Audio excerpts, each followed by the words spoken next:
가정에서 함께하는 새벽 예배 4월 29일 목요일입니다. 찬송가 381장 나 캄캄한 밤 죄의 길에 우리 함께 부르시면서 시작하겠습니다.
사랑과 은혜가 충만하신 하나님 아버지, 오늘도 귀한 하루를 허락해 주시고 이른 새벽 주님께 나와 주님과 교제하며 말씀을 듣게 하시니 감사합니다.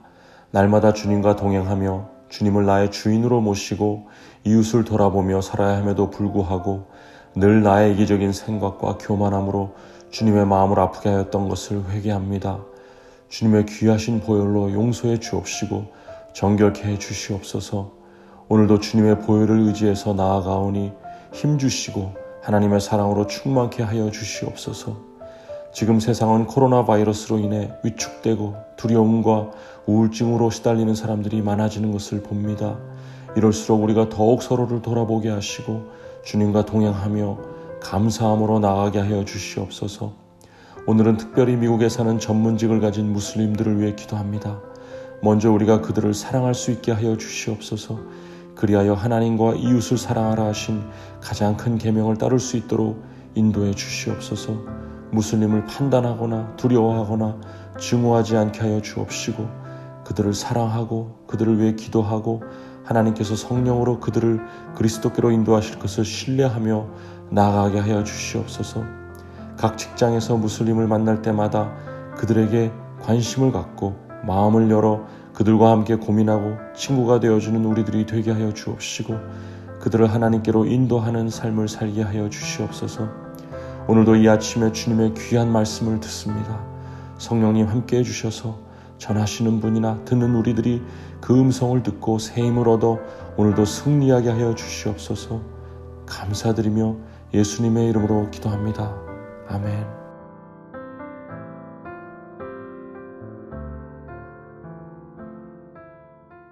오늘 주시는 하나님의 말씀은 출애굽기 10장 21절에서 29절까지인데요. 제가 받들어서 읽겠습니다.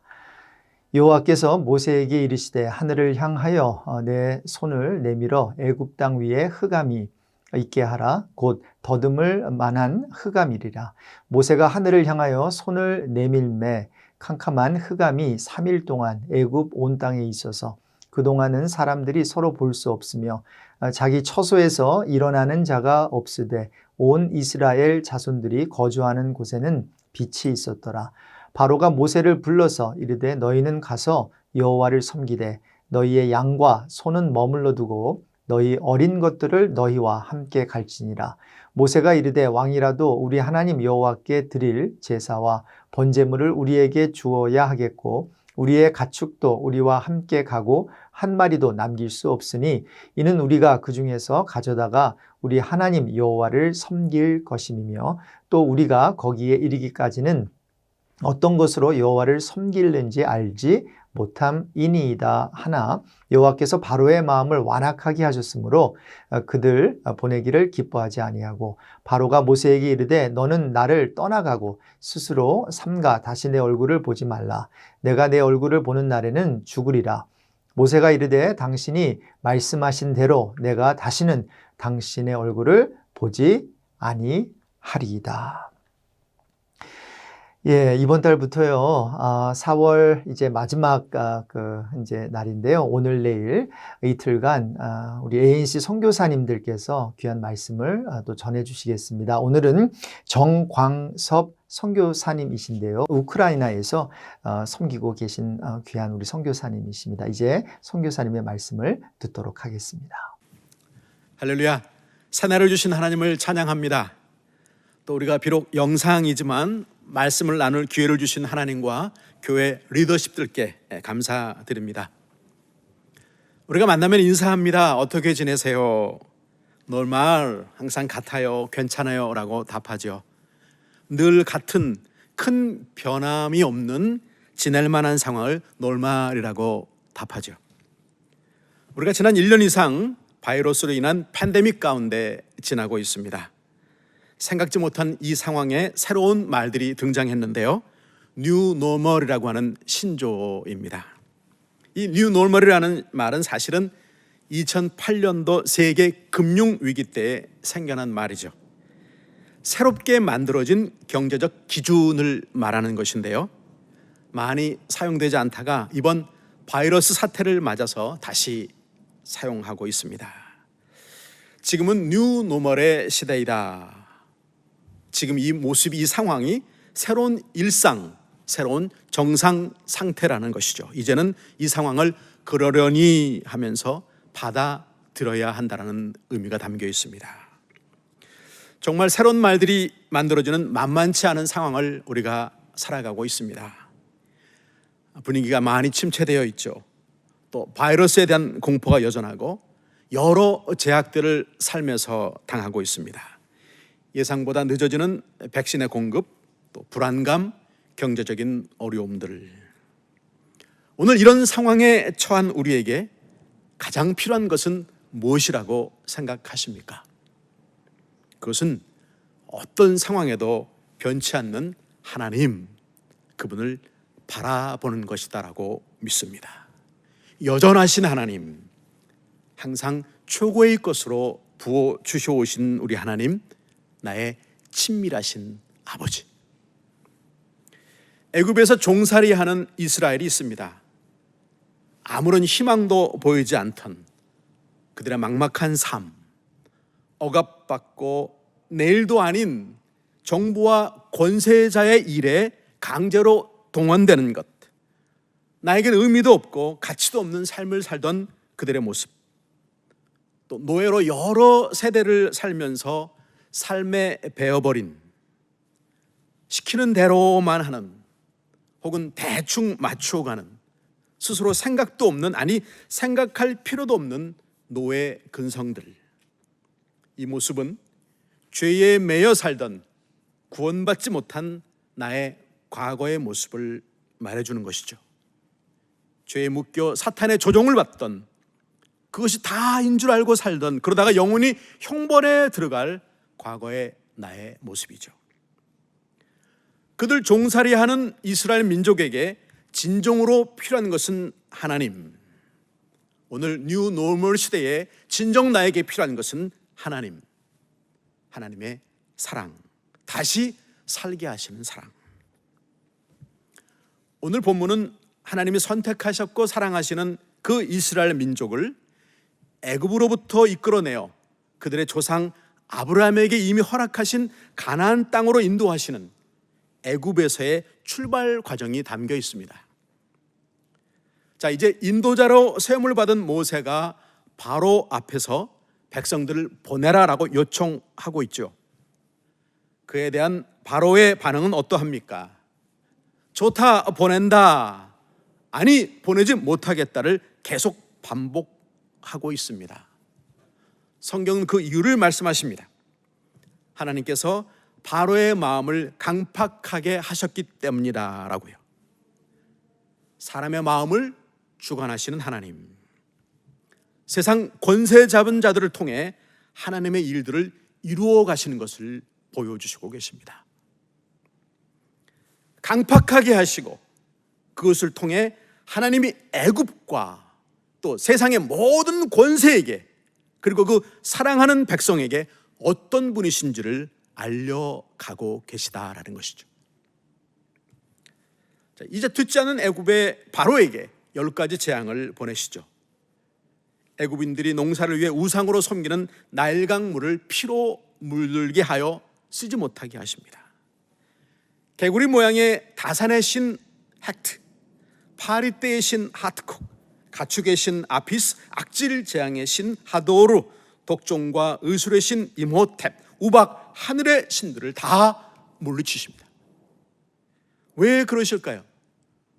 죽이려는 것이 아니라 바르게 살게 하시려는 것입니다. 이 10가지 재앙에 담긴 특징이 있죠. 무엇입니까? 모든 재앙이 온 애굽 땅에 내렸으나 이스라엘 백성들이 살고 있는 고센 땅에는 내리지 않았다라는 것이죠. 그것은 하나님께 속한 사람에게는 철저한 보호와 은혜가 있음을 말씀하십니다. 또 그들은 그 재앙을 직접 보고 들으면서 그들이 특별히 보호받고 있는 그 위치, 그 하나님을 신뢰하게 된다는 것이죠. 430년간 막연히 알고만 있던 조상의 하나님이 이제 나에게 어떤 분이신지를 확신하게 된다. 그리고 결국 이제 일어나서 그분을 따라가야 한다라는 결정을 하게 되는 것이죠. 이스라엘 민족들이 알지 못하던 은혜들이 있습니다. 종으로 사는 것은 고통이었지만 그들이 종이 되어 한 곳에 몰려 살았기 때문에 민족의 순수성을 지킬 수 있었다라는 것이죠. 한 곳에 머물러 오랜 세대를 지내는 것은 얼마나 답답하겠습니까? 그러나 애굽의 수많은 신들과 전통과 문화에 오염되지 않고 그들의 조상 아브라함을 부르신 한 분 하나님을 기대하고 살아갈 수 있었다라는 것입니다. 왜 이렇게 또한 오랜 세월을 지나야만 했는가라는 질문이 있죠. 하나님은 70명이 내려간 애굽에서 430년 동안에 300만 명에 이르는 충분한 수의 백성을 만드셨던 것입니다. 한 나라가 구성되려면 3가지가 필요하죠. 백성, 땅, 법입니다. 땅은 이미 아브라함에게 가나안을 주셨습니다.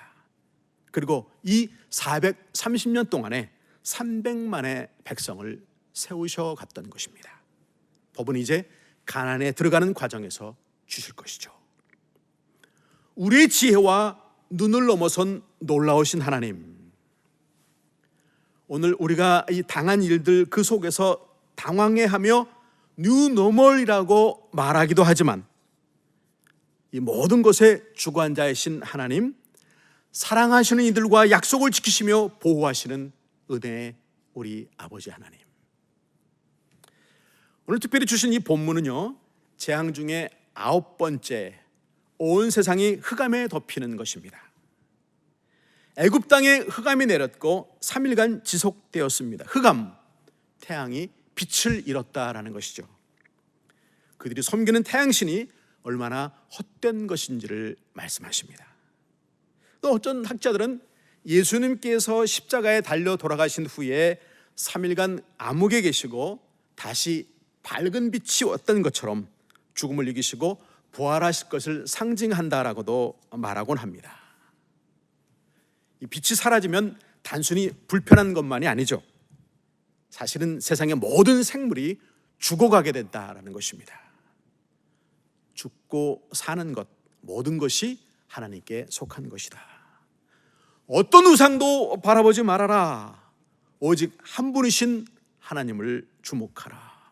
어떤 상황에서도 실망과 좌절하지 말아라. 모든 만물, 모든 권세를 다스리시는 우리 하나님, 하신 약속들을 이루시는 신실하신 하나님, 우리를 사랑하시는 친밀하신 우리 아버지. 우리가 여전히 팬데믹 중에 있지만 하나님은 아버지시고 최고요 최선이십니다. 우리 모두 그 하나님을 아버지로 부르며 자랑해 나아가는, 매일 그렇게 앞으로 갈 수 있는 여러분 되시기를 주님으로부터 축복합니다. 잠깐 기도하겠습니다. 하나님의 백성과 그들의 고통과 그들의 신음을 들으시는 우리 아버지 하나님, 그리고 하나님의 정하신 때에 가장 좋은 것을 이루어 오셨던 우리 하나님, 세상의 어떤 그 무엇과도 비교할 수 없는 놀라우신 하나님을 믿으며 또한 감사드립니다. 내 마음에 남은 우상들을 제하여 주십시오. 어떤 환경에서도 신실하신 하나님만을 바라보게 해 주십시오. 그리고 믿는 사람다운 절개를 지키며 아버지를 자랑하게 해 주십시오. 곧 오실 예수님을 기억하며 그날을 기쁨으로 맞이할 수 있는 우리 개인들, 그런 우리 교회가 되게 해 주십시오. 예수 그리스도 이름으로 간절히 기도하옵나이다. 아멘. 감사합니다. 오늘도 주님 안에서 승리하시기를 축복합니다.